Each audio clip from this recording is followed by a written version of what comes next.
上班嘅日期分別係6月22號同埋6月20號。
Hi, everyone. Thank you. Lydia is coming in 2 minutes. Okay. Thanks for your wait. Okay. Thank you.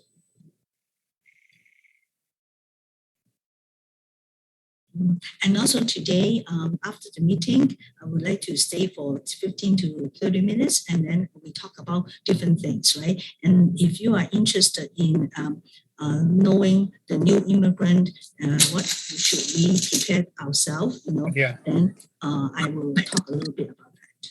All right. Yeah.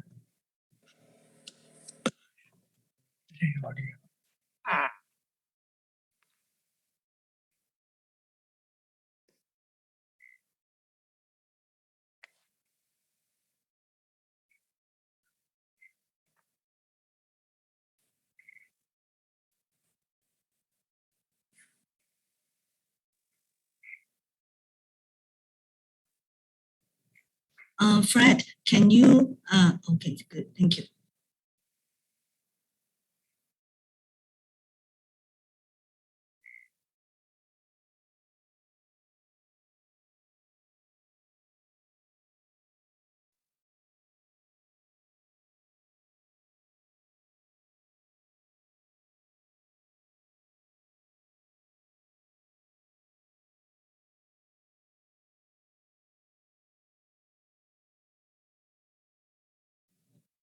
Lydia have some problem on her internet. She's coming soon. Okay, just stay put. Thank you. Thank you for the patience.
Hi. Hi, good morning. I'm still waiting for Lydia to come to the Zoom meeting, right? Right now, I would like to talk to you about different things, and also like in the summertime, and then we want to see how we can help you to talk to you. Oh, that she's coming now. And also that we have a lot of new immigrants from different countries, you know. So I would like to explain, and then maybe I get, because we have Lima is from the Iranian community, you know, and then we have different other Filipino community, we have Korean community. So that is what we wish we can have all the people joining and telling us how to, whether they have a chance to talk to the immigrant. There is a lot of influx of immigrant from Hong Kong, which is another new influx of people, and we can look at all the YouTube. They have people coming to teach them different things, you know. So I want you to understand it, you know, and then we can see it from there. And now we are happy today to invite Lydia to come, and she is a marketing consultant from Canada Life. She is a great friend, you know, always helping us a lot, you know. So I wish we can take care of everything and ask her all the information you need to know from Canada Life, right?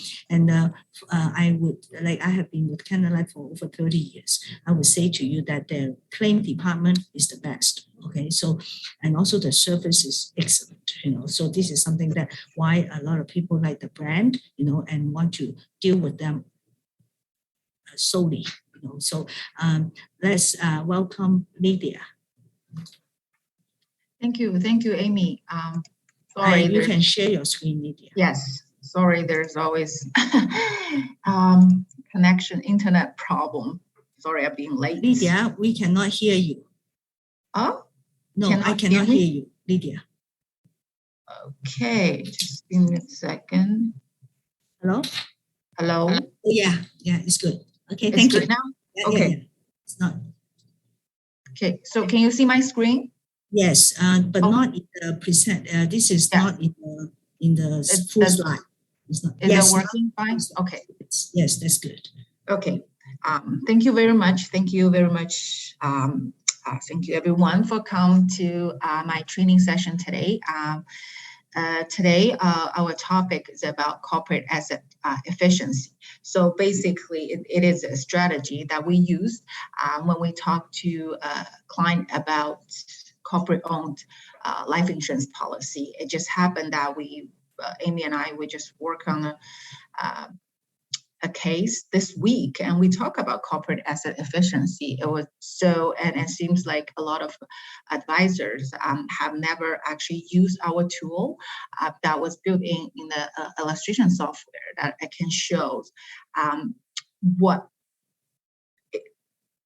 corporate-owned policy can do when it comes to access the policy value inside the policy. So today I am going to just go through what corporate asset efficiency strategy and how it works for you and for your client. And at the end of the presentation, I am actually going to show you how to use Canaan Life illustration software. There's a tool that was built in to show clients specifically about corporate asset efficiency, how to access their cash values inside the policy, and what are the advantages in terms like tax advantages and estate transfer.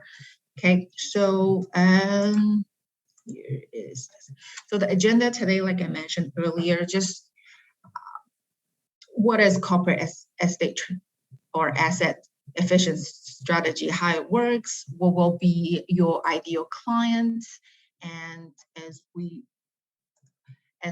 all know that there's a few ways to access cash value inside of a life insurance policy or participating life insurance policies. And also we are going to do a case study, and I'm going to show you how to run the corporate asset efficiency report or strategy with our software as well. Okay, so that's what the tools are about. So first, the strategy. Okay, so it's by name, corporate asset efficiency. Obviously, it's for corporations, for business owner. So once the business owner actually bought a life insurance policy under the corporation, there's an immediate enhancement. So the business get protected, especially the owner is a key person and the owner is a shareholder, right? So if something happened to the owner or the shareholder, and the business are going to get the death benefit, and then they can actually going through that transition period, either hiring some new person to keep running the business, or they actually have enough cash value to going through that difficult period. And also a lot of business owners that we are working with, especially for professional corp, they are actually solo shareholders, right? So doctors.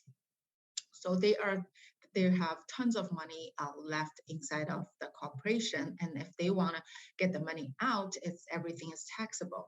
So having a corporate-owned insurance policy, it actually helps them to reduce tax payables, and they can, when the tax benefit actually paid to the corporation after after the shareholder pass away, and then we could actually use a capital dividend account to transfer the money to the beneficiary tax-free. And also, if the client or the successor does not want to do, let's continue the business when the business owner pass away, and they have sufficient fund to actually to do so, to close the business and actually, well, for instance, you can move the disposition of the business, or once you sold the business to someone else, then you can move that to a corporation, or do like a holding company, and do something that you like. So that's why we could ensure there's a smooth exit strategy, because for business, it's always about, do you have sufficient cash flow to run a business, or if there's anything happen within the corporation, do you have enough cash or liquidize the assets for you to run this business or during a transition period or doing something else. So this is what this corporate asset efficiency strategy is all about. So in order to set up a corporate-owned policy, it's pretty obvious, and I guess, well, I think every advisors in the seminar knows, it's a corporate-owned policy. By name itself, corporation is the owner and corporation is the payer and corporation is the beneficiary. So when the insured passes away, insured is normally key person, or we call it key person policy, right? Or not most likely are the shareholder of the corporation. So when the owner passes away or the insured passes away, the death benefit will pay to the corporation, and that actually increase or giving a corporation, the CDA account, a credit. And later, the corporation can choose to pay out the shareholders, the surviving shareholders, or the deceased shareholders' beneficiary, a capital dividend payout tax-free. Okay, well, it sounds like a great strategy, but who will be your ideal client? Or they put it here as a target client. First of all, they have insurance needs, and secondly, they interested once you offer or told them what the benefit of a permanent life insurance policy is, and they're interested to hear more about it. And then they obviously, a lot of corporations or a lot of business owners, they have a significant, let's say, return earning inside the policy. What are they going to do with the return earning? Are they going to invest that return earning back to the business, expand the business? Or actually, there are a lot of business owners, they are actually investing other investment product under the corporation that has nothing to do with their operation business, right? So a participating life insurance policy or permanent life insurance policy as an asset when they are buying a permanent life insurance policy or participating life insurance policy could actually reduce their annual tax obligations. Why is that? Is because if they're investing in other investments that is not related to their nature of business or their operation business, all the gain that they get from that investment is going to be taxed at the highest tax bracket. Whereas if they spend the same amount of money into a participating life insurance policy, the cash value grows, but the growth in cash value is not taxable for tax purposes. Okay, they have to record that growth for their business, but that part of growth is not for tax purposes. And also, if the business owner wants to leave a legacy, right? They want to pass more or as much as the assets to the next generation, they can do so with the participating life insurance policy. And most importantly, a lot of people who actually, or a lot of business owner, and they bought participating life insurance policy under the corporation, or they bought a corporate owned policy, they're actually looking at they have the access to the cash value inside their life insurance policy. This is one of the, I would say, if it's not the top one, for the most cases that I'm working with, I think most business owners or the business owners still expanding their business, let's say business owner in their 30s or 40s, accessing cash value inside the life insurance policy is something that they're interested in the most when it comes to considering buying a participating life insurance policy using a corporation. Okay, so those are the clients that you probably want to approach, and those are the clients who will probably interested in the corporate-owned participating life insurance policy. Now, like I mentioned, a lot of business owners buying a participating life insurance policy under the corporation, except for tax purposes, and a lot of them are actually looking at they can actually access cash value inside life insurance policy.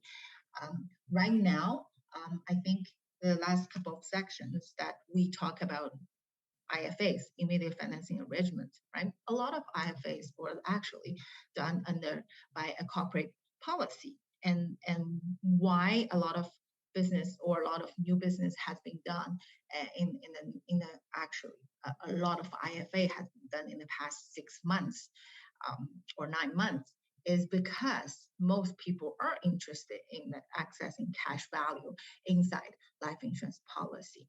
When they have a corporation, and then the corporation has a lot of return earning inside the corporation. So we are advisors, we're financial advisor, we've been in this business. We know what participating life insurance we can do, and we also know the features of, or what are the means to access the cash value within the participating life insurance policy. For business owners, a lot of business owners that we work with, they want to make sure that the money they spend or they invest in any product, investment product, or a life insurance policy, or buying a property, okay, or buying a business, they want to make sure whenever they want to access the cash value in the product they bought, they want to have the freedom to do so. They don't want to spend money on something. They don't want to invest money on something that is less liquidity. They have no access whenever they need it, because we all know that, especially during COVID-19, no one had any idea what COVID going to impact for most business owners, right? So during that difficult period, a lot of people or a lot of business owners actually use that cash value inside their existing corporate owned policy to help their business going through this very tough period of time. We had seen increasing in policy loans, increasing in collateral loan for most of the in-force participating life insurance, not just corporate owned, and there are individual owned as well. I think during the COVID period, in the past 2 to 3 years, we've seen a lot of people actually access their cash value inside their participating life insurance policy. So they own, like here, they list a few reasons why a business owner or someone that want to access cash value inside the policy. A lot of time we presenting participating life insurance policy, we're telling them that, you know, you're putting 10,000, 20,000, 30,000, 50,000, 100,000, and you premium inside the policy. If you're 30, 40, 50, it doesn't matter what your age is. When it comes to your retirement, assuming that we're going to retire at age 65 or age 67 or age 70, it depends what kind of business or what kind of industry that your client are in. They can choose whenever they want to retire. Buying a participating life insurance could actually help them to supplement their retirement income, right, by accessing the cash value inside the policy. Or like COVID situation, or something happened in their lifetime, they just want to have the access to the cash value so that they can have the money to help that unexpected life event. Or you just want to have an epic vacation because it's been so long that they haven't been go out with the family. You know what, if you have difficult time to, or if you have limited cash in your hands, if you already have a life insurance policy or participating life insurance policy, to be specific, could access the cash value, get a loan, or even withdraw, right? Or collateral to have the access to the cash value to enjoying a lifetime event that you wanted to enjoy, right? And then also for a corporation, right? It is for corporations the same thing, right? If it's not individual, for a corporation, you could access the cash value to help your corporation to expand your business, and it's considered your corporation's assets as well. Okay, so I just kind of going through a few examples of why people want to access their cash value inside their policy. And today the topic is about corporate owned. So there are actually three pictures here to show you what's going to happen or what will be the tax implications when you access your corporate owned participating life insurance policy. The first one here says cash withdrawal. So cash withdrawal meaning there are cash value inside your corporate owned policy already, and you just want to take the money out. Okay, you're not borrow against it, you're just taking the cash value out of your policy because it's corporate owned. Okay, so when you're taking the money, taking a cash withdrawal, or say it's cash withdrawal outside of your corporation, well, first, cash withdrawal on the other way to look at it is that if you're taking cash outside of your policy, or if you're taking some of your cash value outside of your policy, your death benefit is going to decrease, right? So that's why cash withdrawal, some people refer that as a partial surrender, right? You are partial surrendering your death benefit. That's why you can take the cash value outside of the policy. And when you do a cash withdrawal, it doesn't matter if it's corporate or individual owned policy, and every money that you take out, it is going to consider a taxable benefit or taxable income, okay, for the corporation or for the individual when you're taking the money or as a withdrawal outside of your policy. So because it's a corporate owned, so corporation is going to take money outside of this corporate owned policy, and for the corporation, it is considered a taxable income. Okay, consider a taxable income. So at corporation level, they might need to pay tax on that. And so when the corporation actually gave the money, after tax money, to the shareholder, and then the shareholder either take it as a salary or a dividend. So shareholder needs to pay a tax again for the money you're taking out of the corporate owned policy. Okay, so that's what cash withdrawal does. It doesn't matter if it's an individual owned or a corporate owned policy. It is when you're taking the cash value outside of the policy and using that cash withdrawal format, it is taxable for both corporation or individual. Okay, so that's the first way to access your cash value inside your corporation or inside your participating life insurance policy. And second way to access your participating life insurance policy cash value is policy loan, which we actually see the most, and especially we call it automatic premium loan. Okay, we call it APL. When client forgot to pay their participating life insurance policy because there are cash value inside the policy. So if you forgot to pay the premium, the policy itself, if there's sufficient cash value to actually cover the premium amount that is payable, the policy itself will just go on an automatic premium loan, right? So automatic premium loan, it is actually a policy loan. Alternatively, which a lot of people have done during the COVID period, they are actually borrow against their policy. Okay, instead of they just talking to insurance company saying, "Hey, I have 100,000 cash value inside my policy. Can I have a loan, or can I have borrow like 50,000?" Yeah, you can. It is you just send a request to insurance company, and normally a policy loan will be processed within a week. You either get a check or you get a automatic deposit from insurance company to your to your bank, to your financial institution. Okay, so that is a policy loan. And policy loan,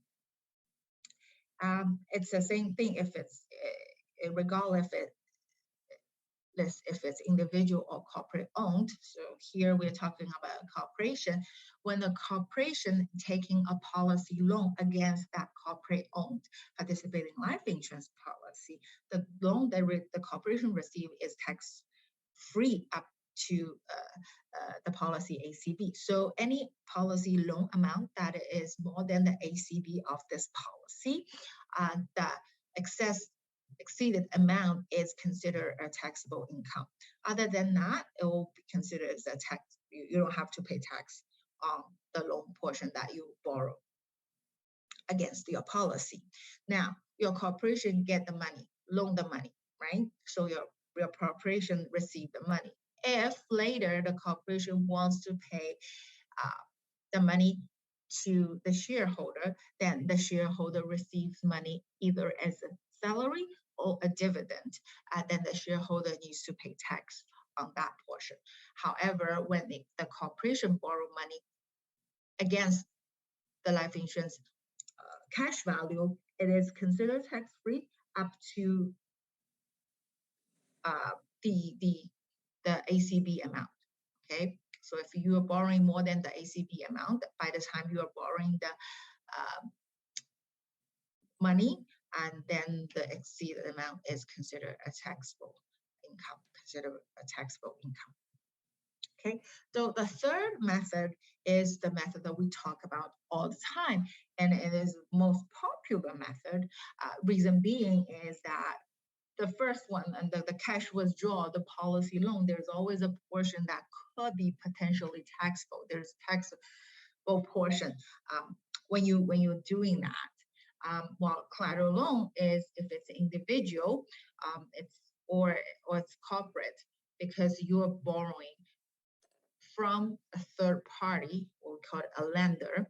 So all the money that you borrowed against, because your policy basically taken by the third party or a financial institution or a lender, they use that policy as a collateral and they give you a line of credit.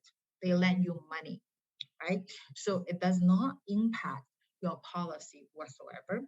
And the cash value, it does not really impact your cash value when you are taking that loan to a third party as a collateral to get a loan. So for that, most clients really like the idea that, oh, if I do a collateral loan or bank loan, some people refer that as bank loan, oh, there's no tax consequences. I like that idea. So as this diagram and the picture showing, hey, you get a loan tax-free, has nothing to do with ACB, right?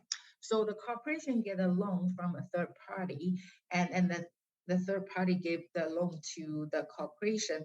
If the corporation using that loan to expand the business, as long as they don't pay out to the shareholder, and it's considered a tax-free, right? Considered a tax-free.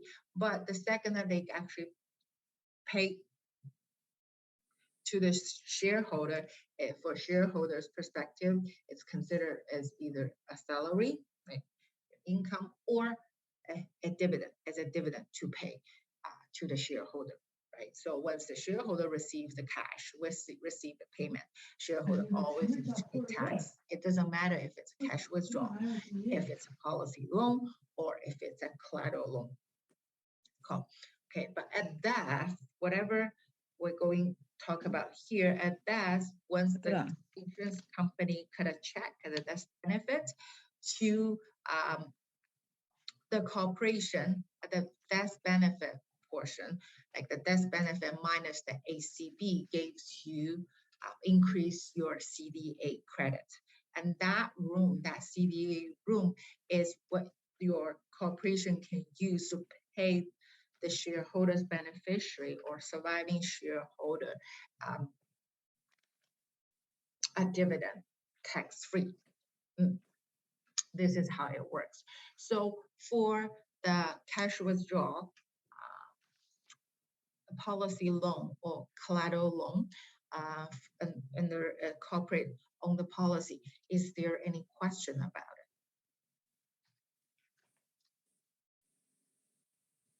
it? If there's no question about that 3 ways to access the cash value, I'm just going to move on to. Okay, so for here, that slides here basically talk about what I just talk about on the third picture or third diagram showing what the collateral can do, right? Collateral always involves risk. Why? Because the way that I explain to the client or I explain to a relatively new advisor is that when you look at collateral, just consider when you take your home either paid off or not paid off, your home property to do a refinance. It's essentially the same thing, right? So insurance policy is an access. It is your assets, and so is your property, your home, your investment home, or your principal residence. So collateral is the same idea as when you use your policy as a collateral to get a loan from a lender. It's essentially the same thing as you use your home as a collateral to get a loan from a bank. So we normally call it a refinance, right? So it's the same idea, because most people understand that refinance your mortgage or refinance your home, but when you talk to them about collateral loan against your insurance policy, people have difficult time to kind of switching their mindset. So that will be the real life example that I normally talk to client or a new advisor about how you're going to look at collateral loan. So that's why it says collateral loan, they always involve risk, because not like policy loan. Policy loan is you getting money from an insurance company, right? So we don't do credit check. We don't do, if you check your financial, do you have the capacity to pay back the loan? We don't do that. But because a collateral loan against a policy is exactly the same thing as you refinance your home, the lender, the third party, is going to first check your credit, and second, they're going to financially underwriting you, right? So there's no guarantee you're going to get a loan, and there's no guarantee like how much, what are the percentage of cash value that the third party or the lender are going to lend it to you, right? So those are the unknown. Not like policy loan, it's more like it's a contractual rights that the participating policy owner has, while as a collateral loan, we really need to look at the program or what the lenders can offer. It's just like you do a mortgage, right? When the interest rate is low, you get a lot of good deals from the lender. Now the prime is going really higher, then your let's say a promotional discount on a prime rate, or your 2-year, 3-year, 4-year interest mortgage term rate are going higher and higher, you get less room to, or let's say you get, so basically saying that your loan is getting more expensive. While same thing here, it really up to the lender if they, what kind of discount or what kind of program they want to offer you when you are using a life insurance policy as a collateral to get a loan, So this is the uncertainty that involved when client is doing a collateral loan. IFA is one of the collateral loan. We call it CSV loan. It is a collateral loan, or most people like to use a Manulife term called IRP, right? Insured Retirement Plan. It is a collateral loan as well, okay? So because it's a corporate owned policy, we kind of have to talk about CDA account. Like I mentioned earlier, here's the formula, what CDA equal, or what this policy or participating life insurance policy could give it to you in terms of CDA room. So when the shareholder pass away, insurance company cut you a check, let's say $2 million. So $2 million is the death benefit that the corporation is going to receive. But is that $2 million going to 100% increase your CDA account by $2 million? It depends, because it really depends on when the shareholder pass away and what will be the ACB of this policy when the shareholder passed away. So CDA equals, or the CDA credit from this death benefit equals the total death benefit, let's say the $2 million, minus the ACB of the policy. Okay, let's say, so the shareholder passed away, the death benefit is $2 million. And by the time the shareholder passed away, the ACB of this policy is 300,000. So the CDA room, or the CDA credit that this corporation got from the decease of the shareholder is $2 million minus 300,000, which is 1.7 million. Okay, but the corporation still get what? $2 million of death benefit, right? So the corporation still get a $2 million check. So if the survival death shareholder, if the survival shareholder wants to get $2 million out of that corporation, right? If they want to get $2 million out of the corporation, for that $2 million, 1.7, the survival shareholder or the beneficiary of the shareholder, the 1.7 million consider a tax-free dividend. The remaining of 300,000, because the corporation technically received that $2 million death benefit check, right? So the remaining of 300,000, if the survival shareholder, if the beneficiary of the shareholder wants to take that 300,000 out of the corporation, can they do that? Yes, but that 300,000 considered as shareholder dividends. So that 300,000 needs to be paid, should pay tax on it. Okay, pay tax on it.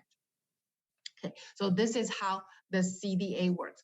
Do you have any questions? Does anybody has any question about? 그냥 뭐 먹을래? 그냥 이거 어제 먹다 말은 이거 먹으면 되지 남은 거. Okay, so if no, then I am going to just, this slide is just a comparison. Can you turn on off your who I'm trying to see who is okay, who is mute?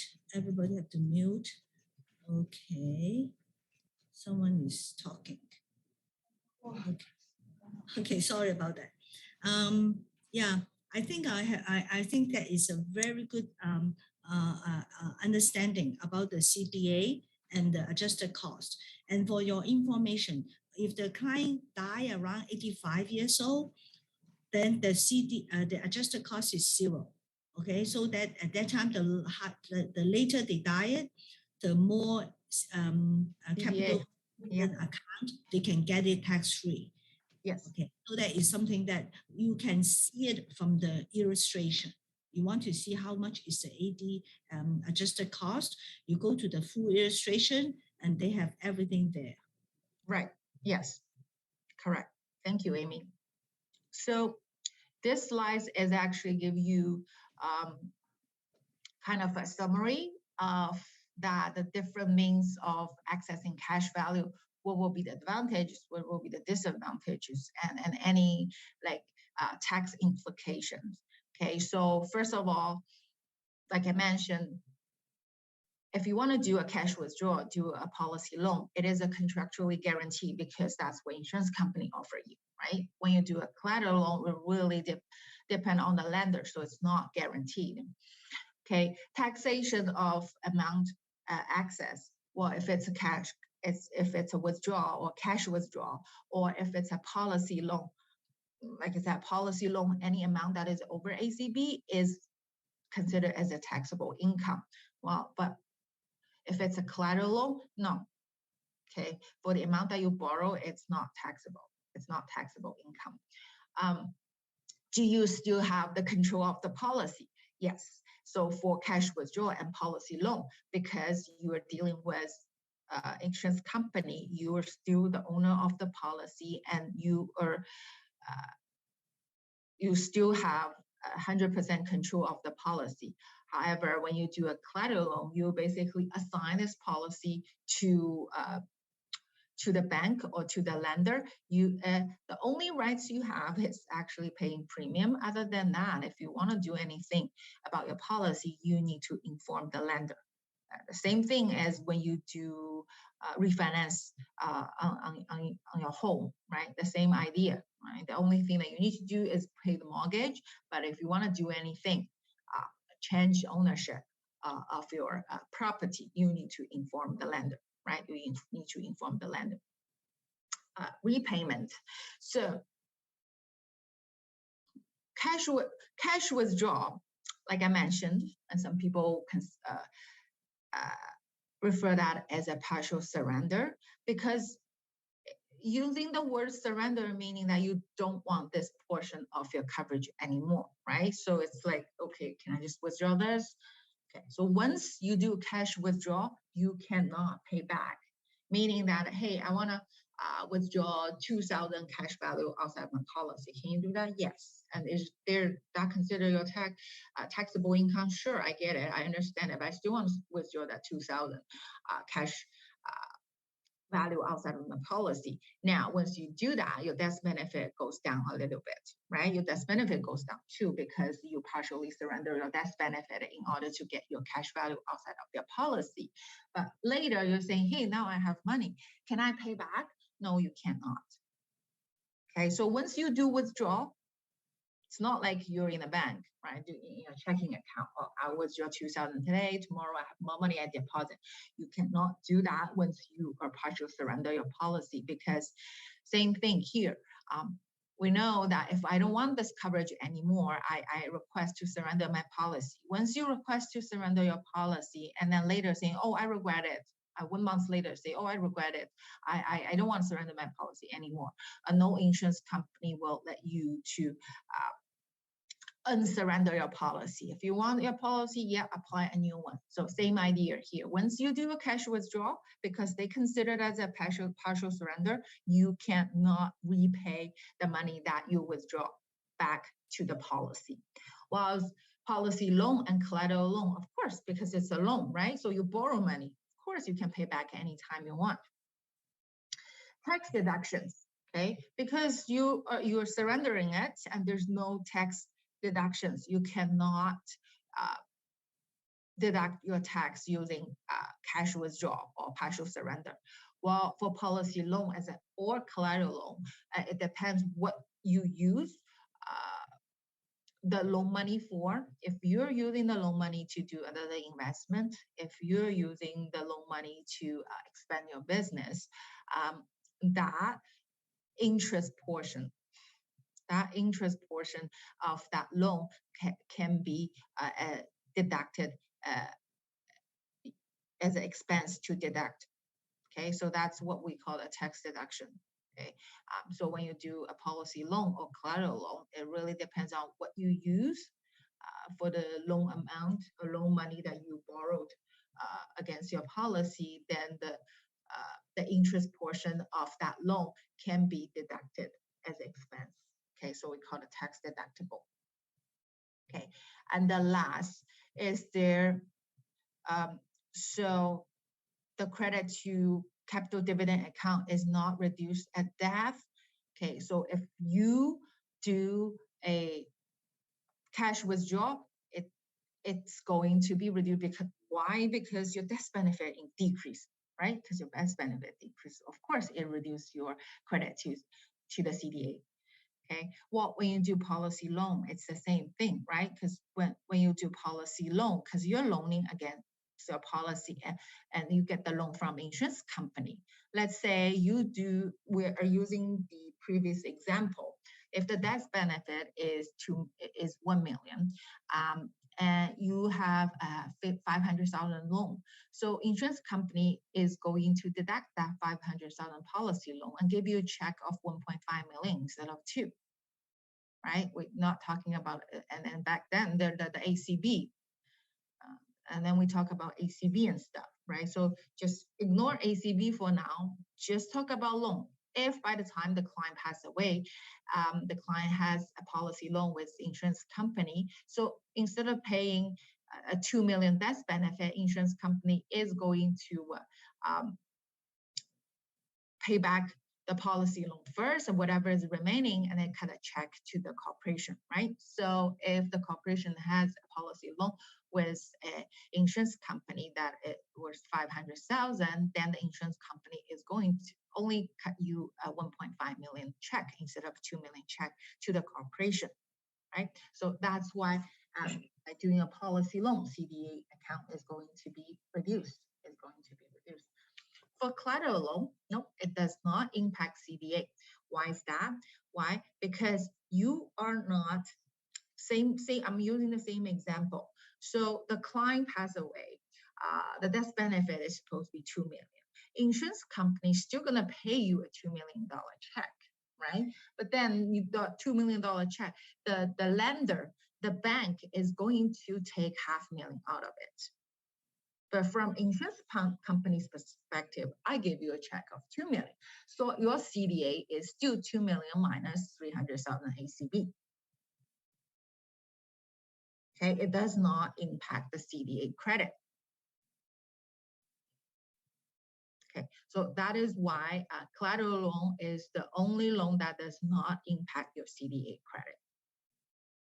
Okay, giving an extreme example. So if the corporation has like tons of retained earning inside the corporation, and the client had this participating life insurance policy, and also the participating life insurance client used it as a collateral loan to get a business loan from a bank. By the time client passed away, let's just say when client passed away, the ACB is 0. Okay. There's no ACB to consider. So, and the death benefit is 2 million, okay? But client actually get a loan from the bank with that insurance policy, the cash value. And the total loan amount is 1.5 million, okay? So the total loan amount is 1.5 million. So insurance company is going to pay a check to the corporation, 2 million, right? But then the bank needs to take 1.5 million. So how much left for the corporation? It's $500,000, right? 500,000.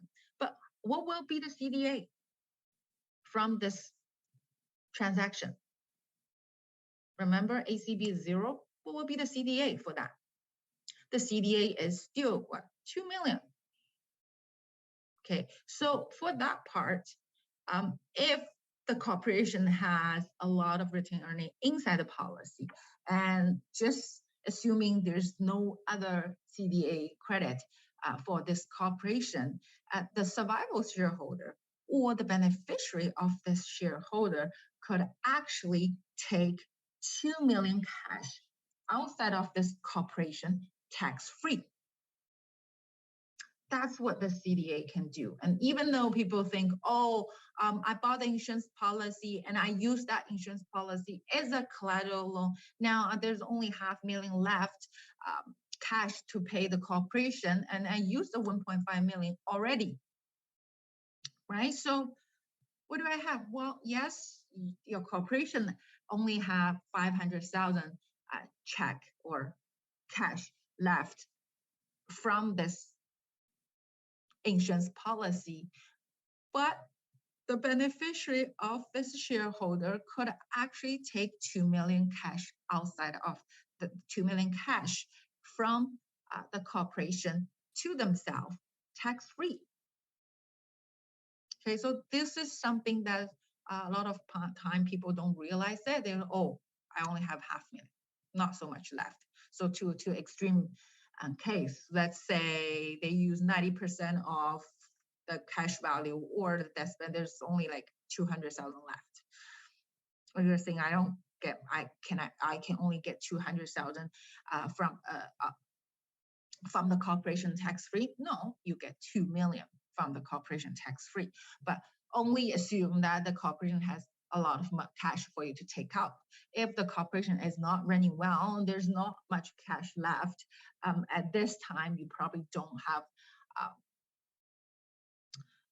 a lot of cash you can take out of the corporation, but CDA room is still there, right? So later, if the business is running well, the business accumulate a lot of return earning, the survival shareholder or the beneficiary of the shareholder can take the money, 2 million money outside of the corporation tax. Okay, so that's what the CDA and there's examples of what the CDA can do. Okay, so yes. Lydia, can you elaborate a little bit on the interest expense? Under what circumstances it can be deductible and under what circumstances it can't be? Thank you. Oh, okay. So for a corporate-owned policy, let's say you are using using the corporate-owned policy as a collateral to get a loan from a bank, right? And the purpose of this loan is to expand your business or do investment. Okay, you're buying a warehouse, or you're hiring more staff, or you're using that to buy more inventory. Okay, under that circumstances, because you are using, you are borrowing money to expand your, like doing your business related activity that considered as a taxable, you can, all the interest portion of that loan can be used as like, can be considered as expense to deduct. If you're saying, I borrowed the money and I just use my insurance policy to get the money. And what do I do with it? I don't know. I just want to spend it, right? If you are borrow the money, doing any activities that is not business related, then your accountant might have difficult time to adjust that, and then they might not be able to deduct that interest portion.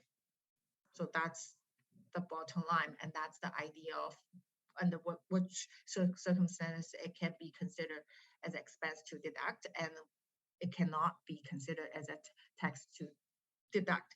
So if it's a personal owned policy, it'll be much easier. So if you're saying, oh, I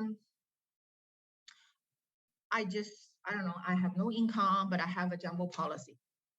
Either I do a collateral loan. Well, if you have no income, it's highly likely you're going to get a collateral loan, but you can get a policy loan with insurance company, right? So if you getting a policy loan from insurance company, just to supplement your daily living, that cannot be considered as, you cannot deduct your tax, your interest portion of the policy loan as your expense. Great, thank you. Yeah, no problem. Any questions?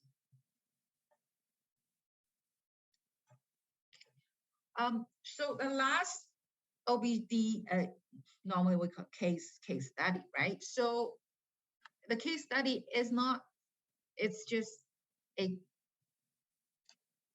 we use kind of like a simple scenario. So it's a 50 years old female living in Ontario, and she has a professional corporation, and she wants to retire in 20 years.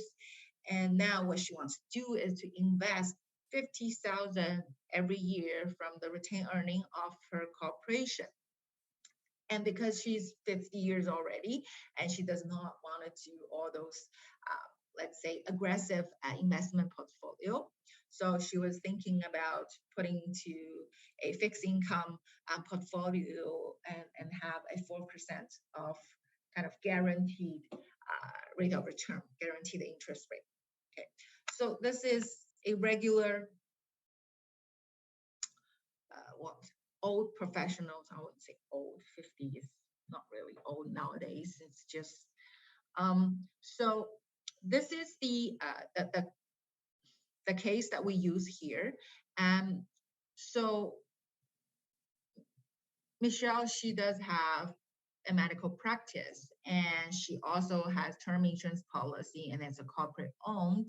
She also has corporate owned other investments. Okay, so now she wants to look at retirement, succession planning, and estate planning for her business. Okay, and the goal is basically everybody has kind of the same goal, right? So she wants to have a legacy move to the next generation. She wants to have low risk because she's already in her 50s, and she wants to make sure that her retirement lifestyle is hopefully keep the same, like as if she's working, and then minimize the tax. Obviously, that's everybody's goal. And the return of the investment or the product that she's buying needs to be kind of steady, and hopefully, and her retirement income, or whenever she needs to access the investment or the product she bought, and they could actually access that portion of it, so that her retirement is having a good retirement, right? To supplement retirement. So that's basically most people's goal. So we use a so the next few slides, it's actually the screenshot of the corporate asset efficiency strategy. So instead of showing those PowerPoint, I am actually going to show you how to run this report with illustration software. Okay, so that you can have the full report. And then the next time, if you think this report is pretty good, and you can run your own report when you are talking to your corporate owned or potential corporate owned policy and owners. Okay, so here's can just new share. Probably need to do a new share. Just a second. I'm gonna share here. Okay, now you can see my screen. So the first thing you do is just open up your illustration software. Right now, the current illustration software is Concourse 4.8. Okay, so if you don't have a current one, please update. I think if you have the 4.7, when you open it, it will actually ask you to get an updated version. I think now they can do like the online updating instead of you go to the RepNet and download a new version. Okay, so I think since 4.7, they kind of add that feature to it. So the first thing that you need to notice, the current illustration software is 4.8. Now we go to participating life insurance policy.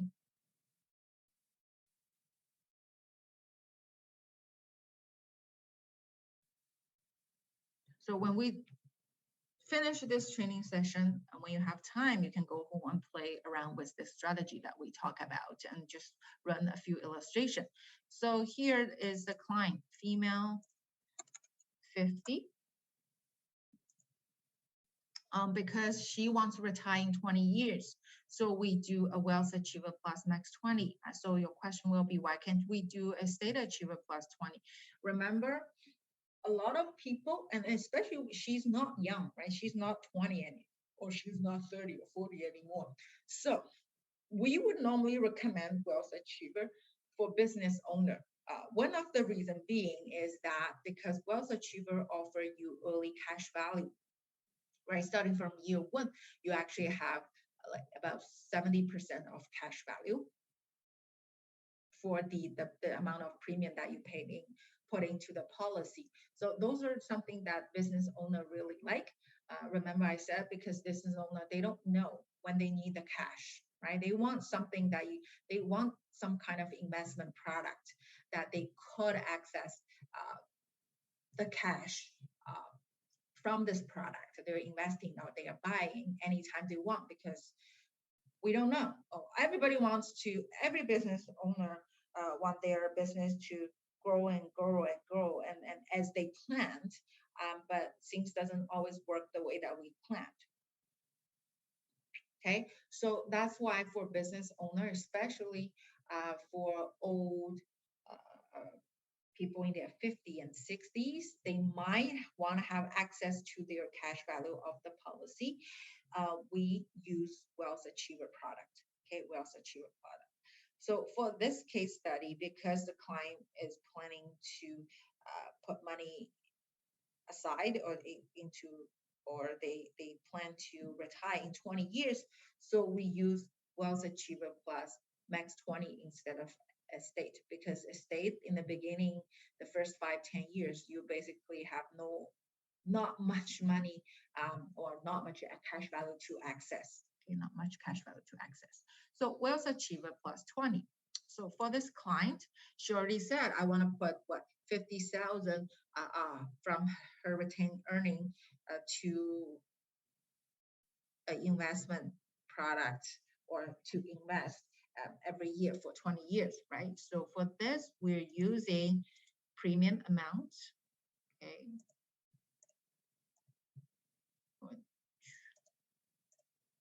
We're using premium amount, 50,000.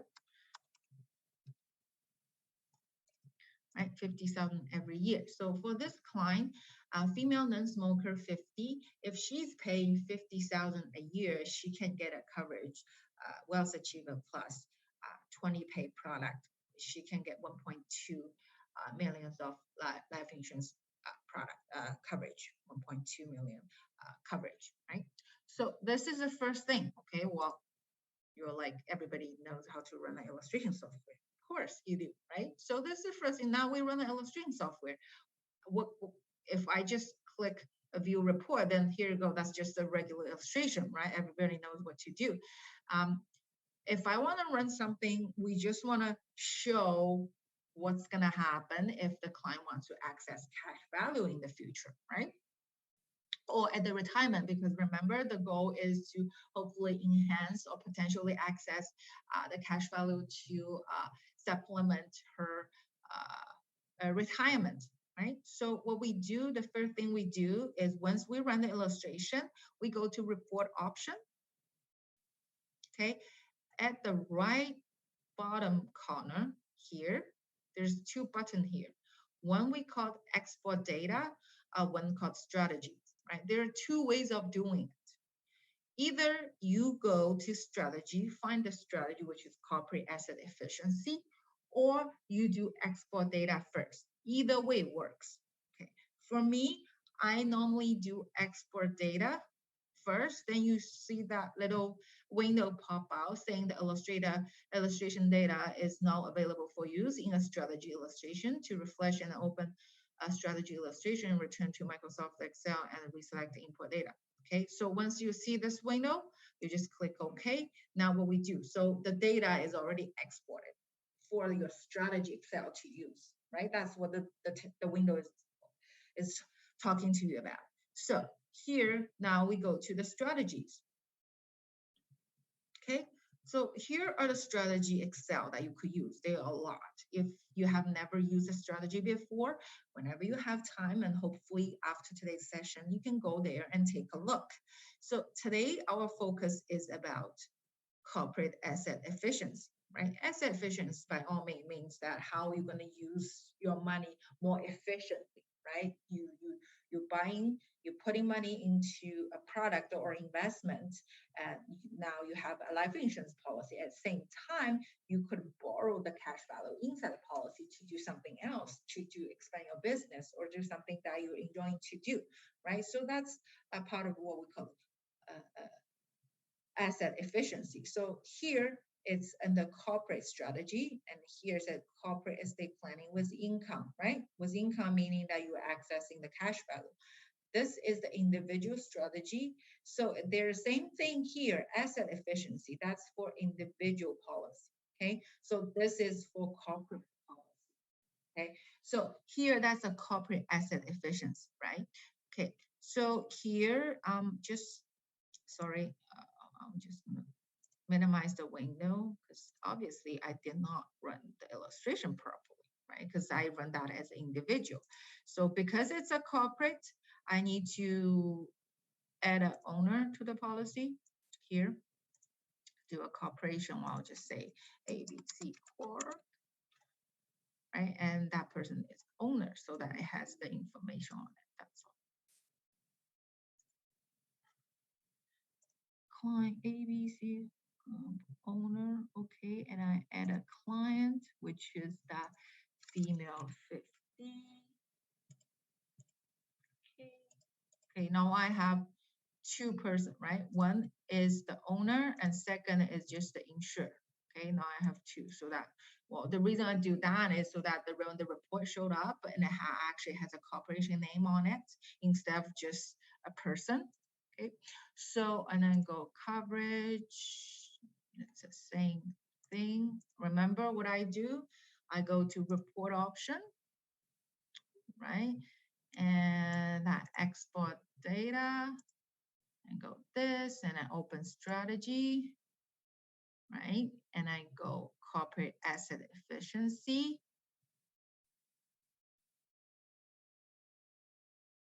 Okay, so you once you click this, because obviously there's an Excel icon right here, and you're actually opening up an Excel spreadsheet.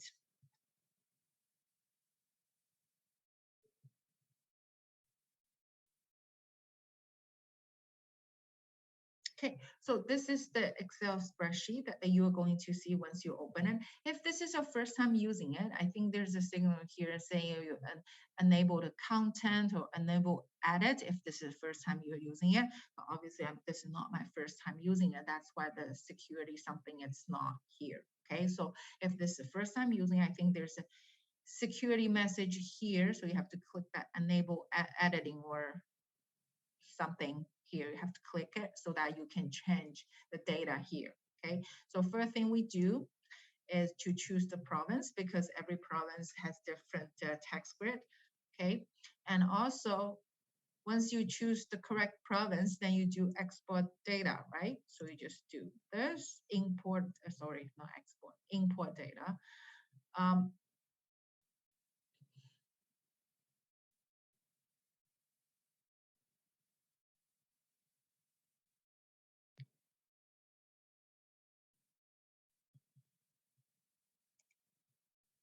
Okay, so how would you know if the data that you imported is correct? Because we know that the annual premium is 50,000. This is the right product. This is the right annual premium, and this is the right death benefit, right? So we know, okay, so this is the data that we are looking for. Where did we get the data from? The illustration software, right? And this is still a part of the illustration software, by the way. So for the investment, you can do your own comparison. Okay, so here, let's say, well, because the PowerPoint, they use 4%, and you can choose either one. Okay, you can do 4% here, just to simplify things, or you could just, if the client has other like investment and you know the percentage of their investment mix, you can customize it here. Otherwise, you can just ignore it or set it as a default. Okay, so I just close it. Okay, so when you finish doing this, there's a check mark on the side, meaning that, okay, you finished this, you finished that. Then the assumption here, for the corporate asset efficiency, we talk about collateral loan. Okay, so normally we use the interest rate at 5%. Now for a collateral loan, most lenders, if you're lending the total amount of money or the total amount of loan is over 3 million, normally most lender, they give you interest rate at the prime. Okay, if it's lower amount, let's say 500,000, 1 million, and it can be anywhere from prime plus 1, prime plus 0.5, prime plus 0.25, or there's ranging. Every lender is different. So for here, it just be a little bit on the conservative side, I'll just put 5% as the interest rate. Okay. The maximum loan ratio. Okay, this is the tricky part. Okay, this is the part that actually advisor can manipulate. Okay, why? Because if you said I wanna the maximum loan ratio is 90%, you can do that, right? Or I can be a little bit conservative. I can do say 75%. What's going to happen if everything else keep the same and I put 90% versus 75%? Obviously, if I put 90%, the income that the client can get once the client is retired, right, will be more than if I put 75% of the total cash value, right? Because 90% of total cash value versus 75% of the total cash value, and you divide it by 15 or divide it by 20 years, obviously, the higher the percentage of a cash value you're using, the more income you are going to get for that 15 or 20 years period, right? So if you want to be more aggressive, showing a higher amount number to the client, you can put 90% or more reasonable percentage. My recommendation will be 75%. Why is that? It's because right now it's just under current. Okay, I'm just talking about current because we don't know what the future lender policy is going to be. Currently, some of the lenders, they will lend the client or they will use the policy, insurance policy as a collateral. They will lend you the money for up to 75% of the total cash value without financial underwriting. All they're looking at is your credit, okay? Because it's a corporate-owned policy, they don't not only looking at the corporation's credit, they actually look at the shareholders' credit, personal credit as well. Okay, so if it's an individual owned, it's straightforward. It's that insurance personal credits. Okay, they only do a credit check for up to 75%. Okay, so if you want to access cash value of this policy, or you want to collateral, you get a collateral amount that is over 75% of this policy's cash value, it will go through financial underwriting, which is the same process as if you do a mortgage, you do a refinance of your house, right? So if you don't want to go through that hassle, and most people will argue, hey, I'm 70, I don't work anymore, so how am I going to go through that financial underwriting to get a loan, right? So for that reason, just to be more like practical, I would normally recommend 75% because in the current lender's guide that you can get up to 75% of your cash value without financial underwriting. The only thing that you're looking at is your credit. Okay, so here I would put 75% instead of 90. If you want to put 90, by all means, feel free. Okay, so age when the maximum loan reach. Okay, so here we could do, I don't know, so if the client wants to access cash value starting from after she's retired, when do you think she will use the money up to?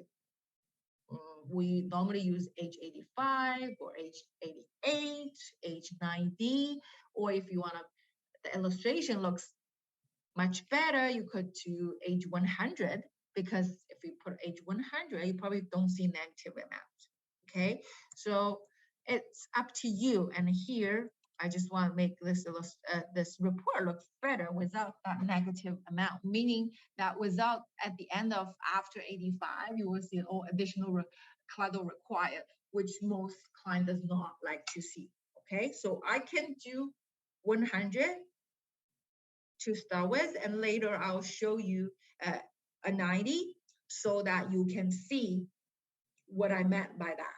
Okay, so now I use the 100 to start. And I'll close that assumption. then I do the borrowing option. Okay, so I'll do the corporate borrowing. Okay, and just keep everything as is. Now the income assumption, right? So at which year she wants to start to withdraw the income? I'll say 21, right? Because she's buying a 20-pay policy and she wants to retire after 20 years. So let's say she wants to get 20, she wants to start to have access to money after 20 years, right? And how many years? Let's just say for 20 years. Why we do 20 and then say 20 years? The reason being is it's always easier to tell your client saying, hey, you put 50,000 every year for 20 years. Now you can actually take the money out for 20 years. And then here's how much you can take out for 20 years. That's a very straight comparison. A lot of people get it, right? Otherwise you could do 30 years, right? You could do 30 years if you want to. And then if it's 30 years, then you do a little calculation saying 30 times whatever amount that you can actually access every single year, how much will be the total amount. So you could either do 20 for this case, right? So if you do 20, then she can access the money into age 90, or you could do 30, then she can access money into age 100. Okay, let's just do that. And this, you don't have to input, it just automatic. And here, if you want to pay loan interest or you don't want to pay loan interest. Okay, if you want to capitalize it or you don't want to capitalize, it's all your choice. Okay, so let's just say in order to transfer, leave a higher, leave more money into the next generation, I could pay a little bit interest because I have other investment to deduct, right? I have other investments, so I could do the loan interest is deductible, and the loan interest will be paid out of other cash flow. I'm paying loan interest every single year. Okay, so once you check this, and I got 3 options here, right? So you don't know, unless you have a specified amount, let's say 50,000, because I'm putting 50,000 every single year. Now I want to take 50,000 out for 20 years, and I want to see how much I have left to the next generation, right? I'll leave a legacy. Or I just want to see what will be the maximum amount that I can take out for a 20-year period. Or let's say on average, how much I can take out for 20 years. So if that's what you're looking for, then you do equalize, meaning that I want to see how much I can get in terms of the maximum amount that I can take out or borrow against my policy using a collateral loan.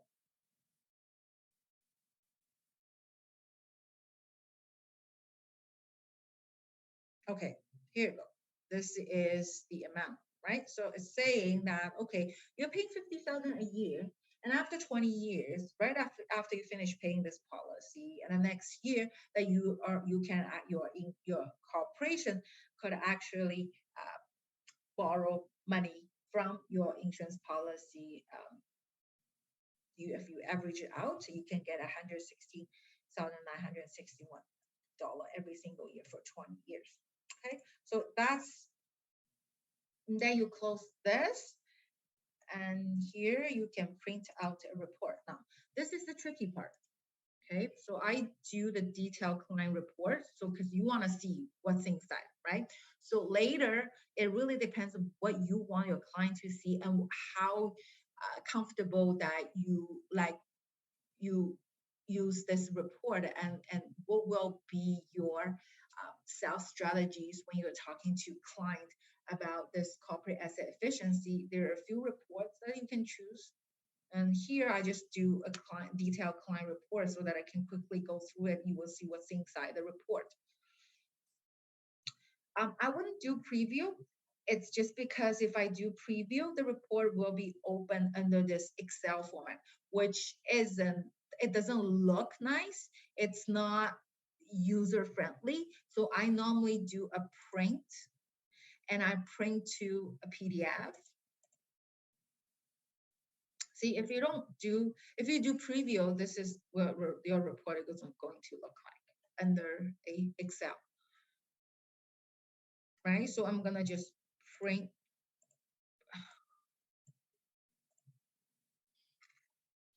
I'll just do that. Corporate asset efficiency. Here we go.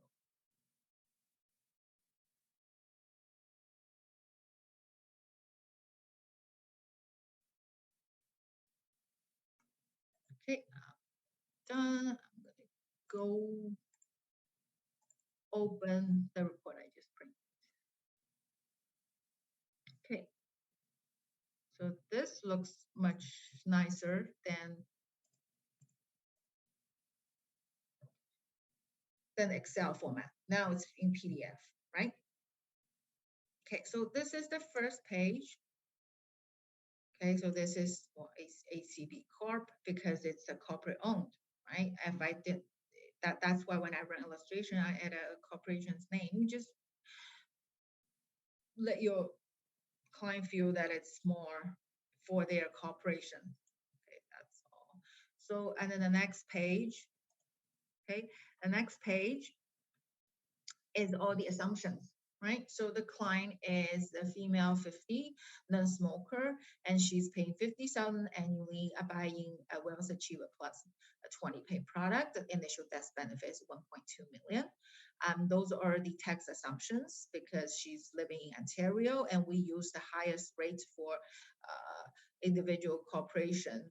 And so all the tax bracket or taxation we're using the assumption is using the highest rate. Okay, then we compare it to a portfolio that gives you 4% of rate of return, okay, 4% of rate of return. And the income, assuming that the client start to get the income out right after she finished paying her policy and for 20 years. And then it's the maximum cash value ratio is 75%, and the loan interest rate is 5%. Okay. And here you can see that it's just a summary of you can take $116,961 from your policy annually. Okay.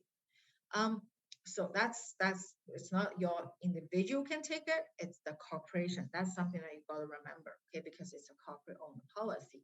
So here the third page actually gave you kind of how it's help you to go through or help you to kind of help your client to understand how this corporate asset efficiency works. Okay.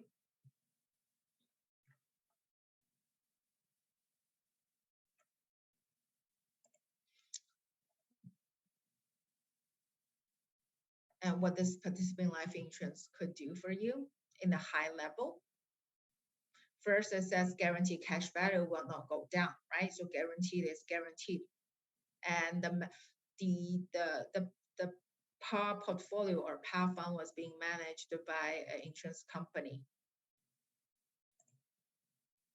And here is the summary of the result because you're comparing, let's say the client putting 50,000 into an investment portfolio that generates 4% of rate of return, or versus you're putting a $50,000 annually for 20 years into a life insurance policy. What difference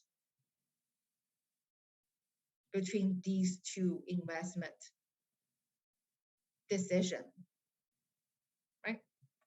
So this is the summary. Let's say you, for the client, like I always mention it to all the advisors, the client cares about how much I pay in, how much I get out, right? So for the client, hey, she's paying the same amount of money, okay, for the investment or life insurance policy. Okay. Now you look at the cash flow. How much you're taking out from the corporation's perspective. Right? What will be the net benefit at death after the loan is being paid?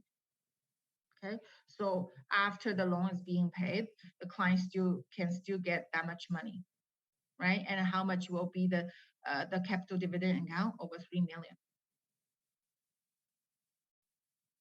Net benefit to the shareholders estate after loan repaid, right? That's how much it is. and the internal rate of return based on after-tax cash flow and net benefit to the shareholder state.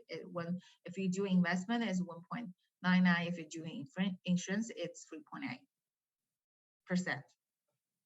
Right? And here's an example. What if client does not take the cash value? So meaning that what if the client is not using borrow against the policy or using the policy as a collateral and get a loan from the bank? Net estate benefit to shareholders' estate. If it's investment, it's 1.2. If it's insurance, it's 3.2. Okay. And this is the comparison from a corporation's perspective. That's what we talk about for the CDA portion, the CDA part. So it's all depend on how comfortable you're using those reports, and if you find those reports are convincing to your client, or you think those are a good story to tell. So you could use those reports selectively. That's why they gave you 4 options, right? This is the detailed report. You basically get everything that you want.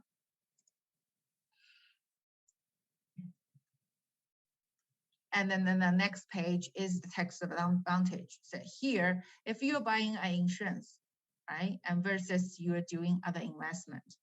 So the life insurance rate of return, internal rate IRR is 3.8%.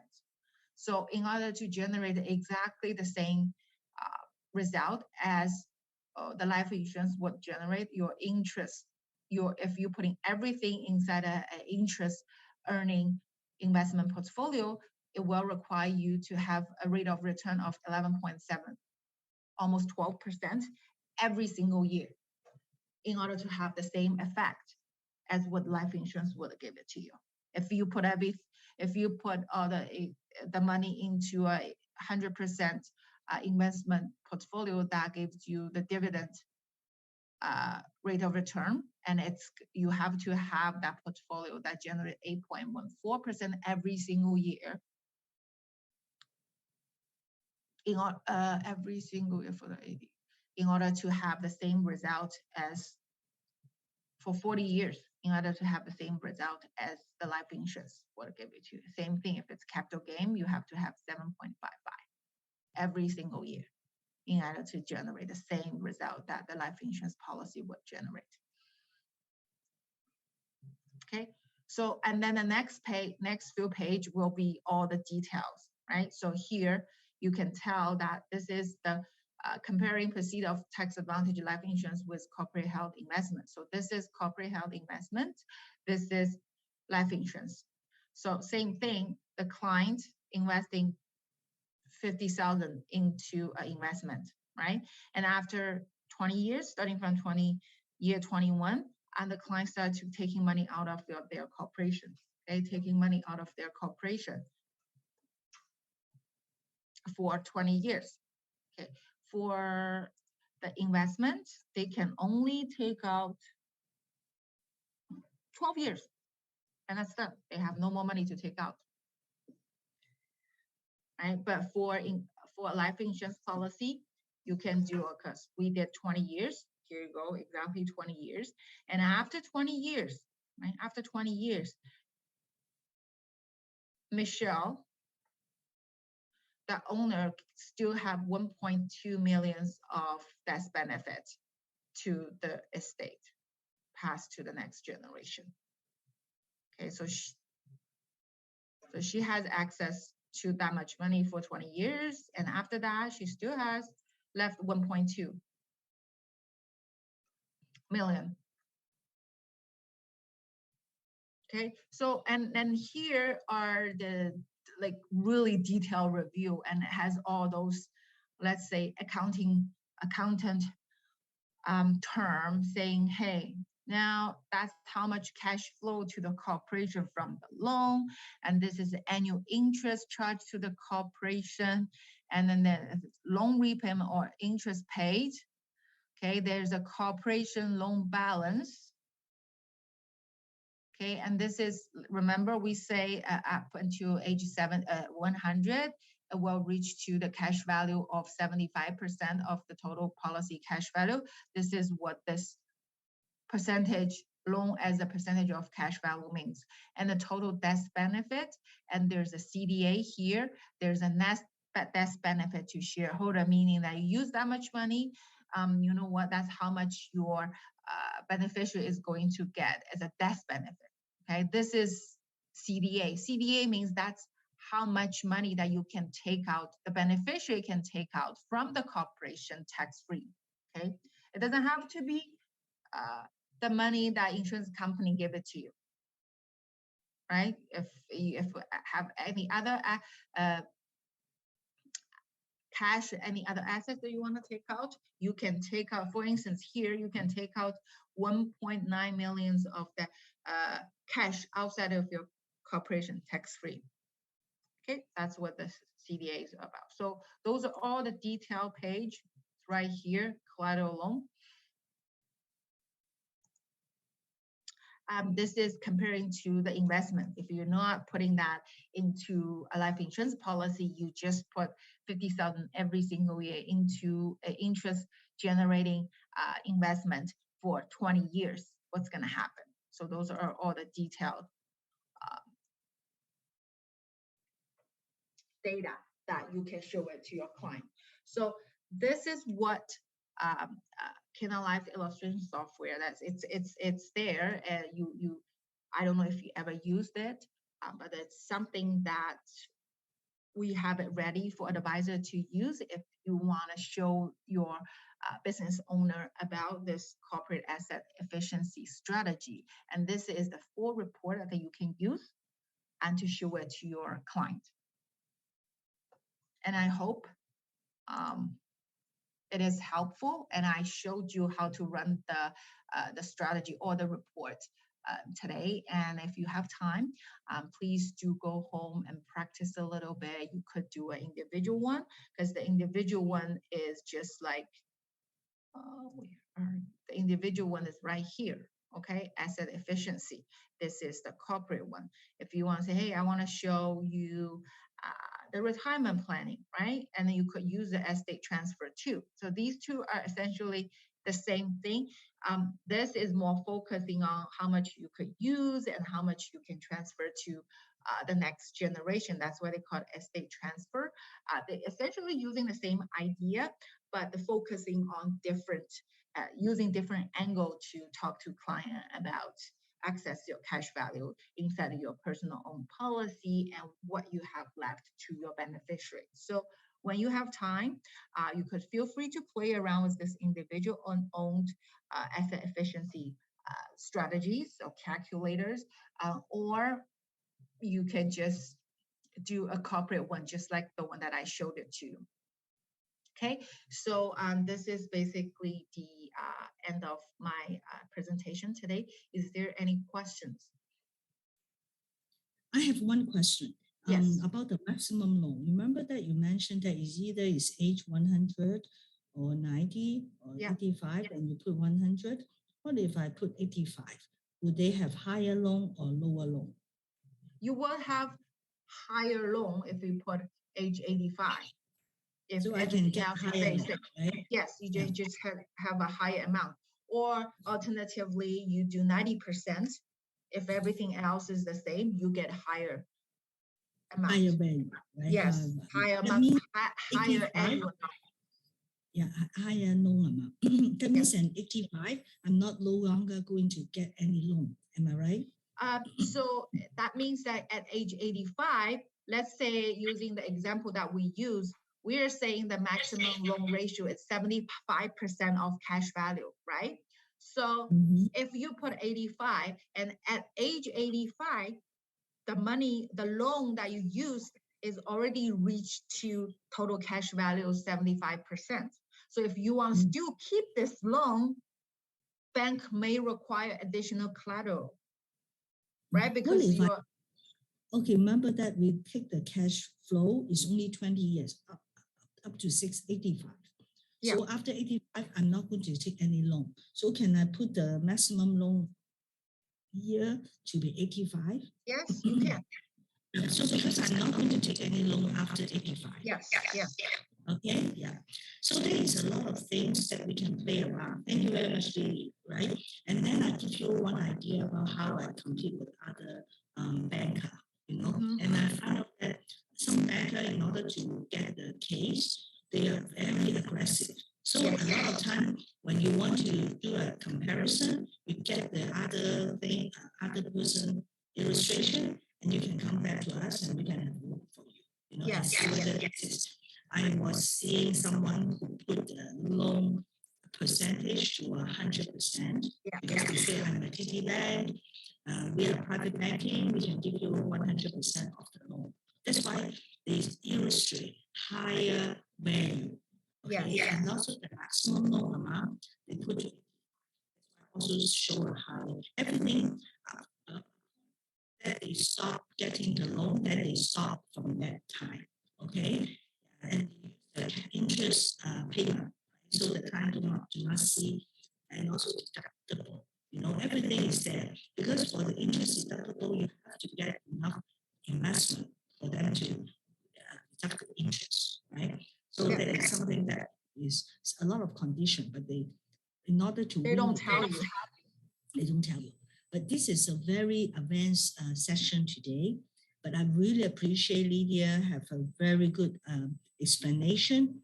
And if some people do not understand it, we can run through another session on this corporate borrowing. And I think this is how we can approach the client. What you can do, my suggestion, is to go through the illustration yourself and do the illustration. And the other thing I like Canada Life, now I know how to use that, right? The more I know it, the more I think they're more sophisticated than any company. I tell you why. You are able to control how long is the loan, how much percentage, everything is under your control, and you can understand more how you can change the assumption to get the higher value. Is it reasonable? Then you can have a lot of conversation with your client. Am I right?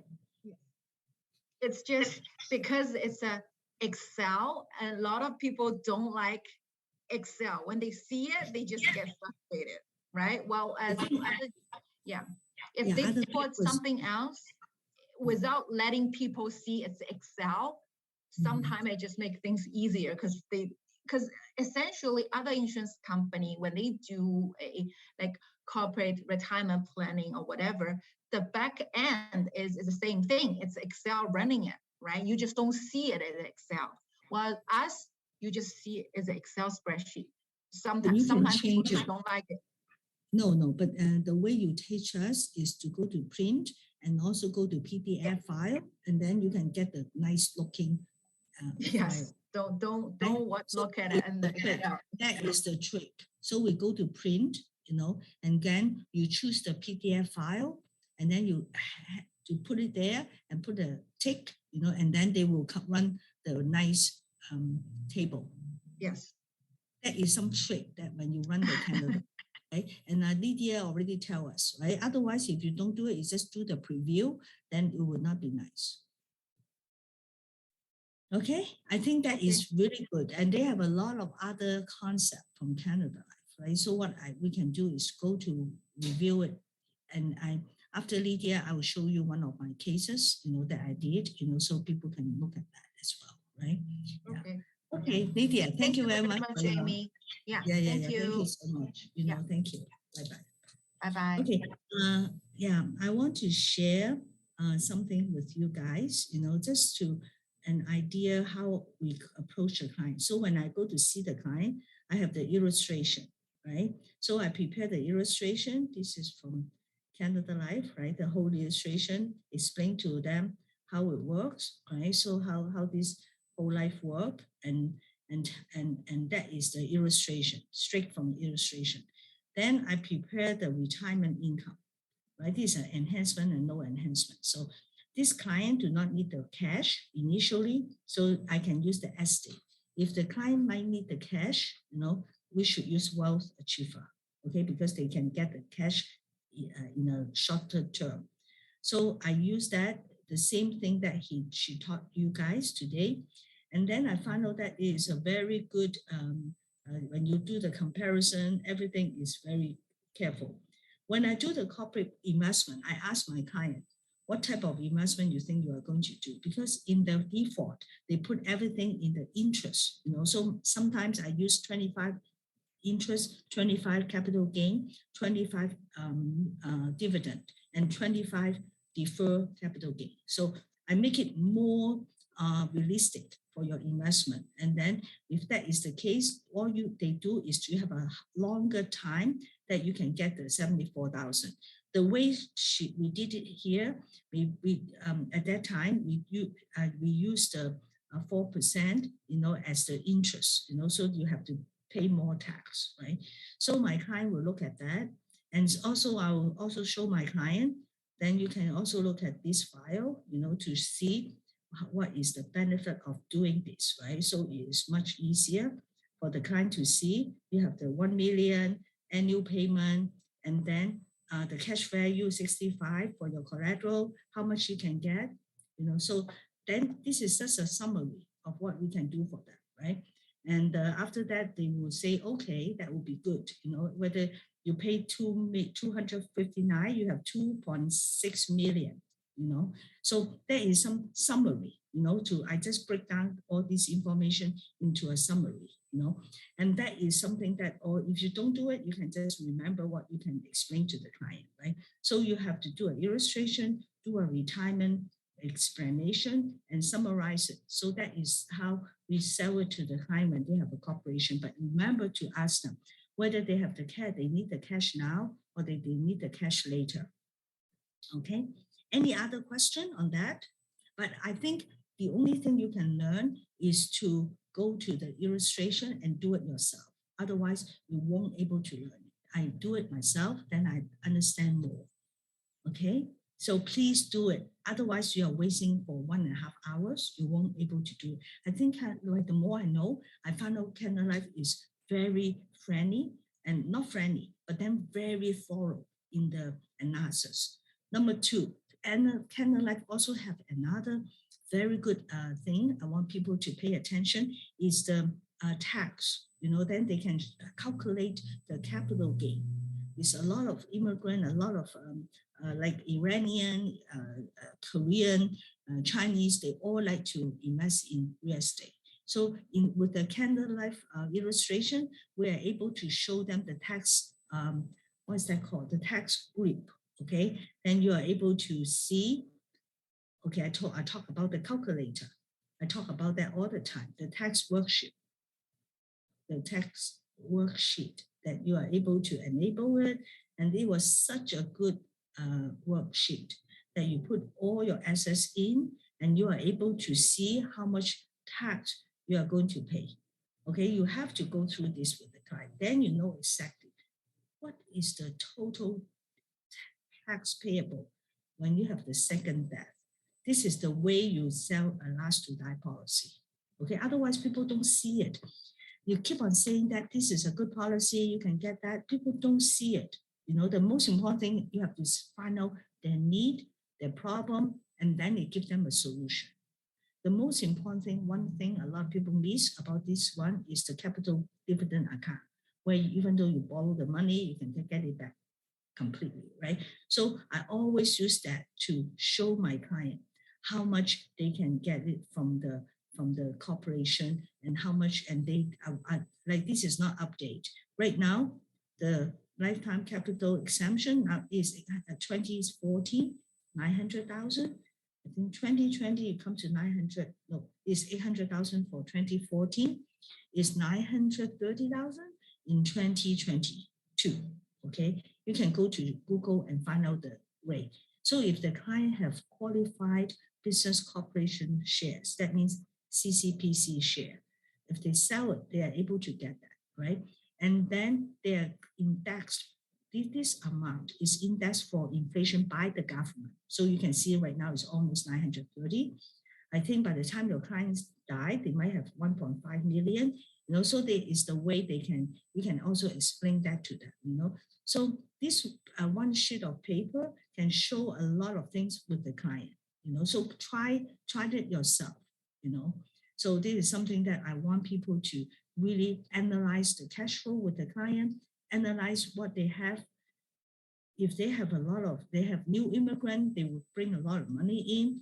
One thing for you is they are going to buy assets. When they buy assets, they will have capital gain in the future. Okay, so that is something that we have to know, So if you have any, like I might conduct some other meeting to show people about immigrants from different countries. I'm going to have 2 webinars coming, right? So we are going to talk about taxable for people who come to Canada and establish a new business. Another one is called mandatory pension provident fund. When they have a retirement fund from their country, they call foreign retirement fund. How are they going to transfer to Canada? When they transfer to Canada, how am I going to grab this money to put into our RRSP? Okay, so that is not that difficult, but we have to know the situation so we can have a conversation with the people who come from different countries. Okay, yeah, so any other question for me? No, then please go to review it, and I hope one day we can ask people to show how they understand the software. Please, after today, go to the Canada Life and do one of the illustration. This is the homework, please do it. And then when you have the client ready, then you are able to explain to them. Then you might ask me, I don't have corporate client, right? We can also do this illustration for personal client, so that is something that you can look into it. And if this is personal, you go to the other side, corporate one and personal is the other. And you will find personal have higher value, higher loan value. The reason of that is you don't have to pay from the corporation, you have to pay some dividend tax or income tax, when you take money out for the retirement. But for the personal, it's already belong to you. So when you take the money, borrow the money out, then you will find out the value is a lot higher. Okay, so try that. You will see that it is so impressive, when you look at that, and you find out that insurance is one of the gem that the government still allow us to enjoy a lot of tax break. Okay, yeah. Okay, thank you, and happy selling. And if you have any question about your specific case, please send us an email and tell us the whole situation. It's like a case study. And then me and Terrell will try to analyze it and give you some idea how you can approach the client. All right? Okay, thank you. Bye-bye. Thank you, Amy. Thank you.